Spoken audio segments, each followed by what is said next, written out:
Il-kumpanija Hallman Vella ħabbret investiment ta' 7 miljun euro fi proġett ta' espansjoni kif ukoll rinnovazzjoni tal-impjant li wassal sabiex l-operat f'dak kollu li għandu x'jaqsam mal-manufattura u l-finishing tal-ġebla ikun meqjus fost l-aqwa fl-Ewropa.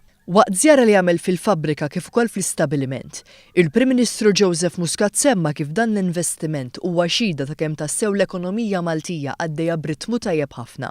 Dan hekk kif dan in-negozju tal-familja minn wieħed żgħir illum il-ġurnata kiber tant li qed jimpjega aktar minn 200 ħaddiem. Semma kif huma kumpaniji bħal dawn li jieħdu riskju u jinvestu u jgħinu sabiex l-ekonomija f'Malta tkompli tikber u fl-istess waqt toħloq aktar postijiet tax-xogħol. L-investiment li għadu kemm sar minn Hallman Vella kien possibbli permezz ta' ħruġ ta' bonds li waslu sabiex kien hemm tkabbir fl-ispazju tal-impjant.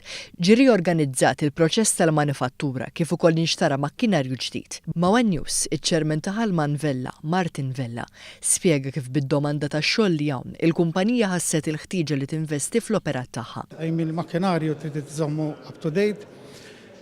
Challenges li llum id-dinja tax-xogħol tagħna li qed toffri bil-forsi li tinvesti.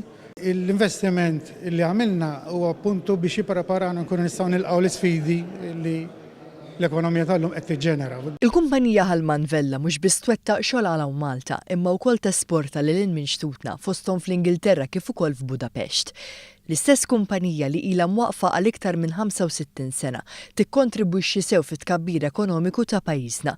Dan hekk kif fis-sena finanzjarja għas-sena 2017 il-kumpanija rreġistrat li qabel it-taxxa ta' 6 miljun euro bidħul jaqbes 18 miljun euro li ma tkabbir ġie rreġistrat f'kull settur li topera fih il-kumpanija fosthom il-bejħ, il-manifattura, l-iżvilupp tal-proprjetà, kiri kif ukoll servizzi ġenerali ta' kostruzzjoni.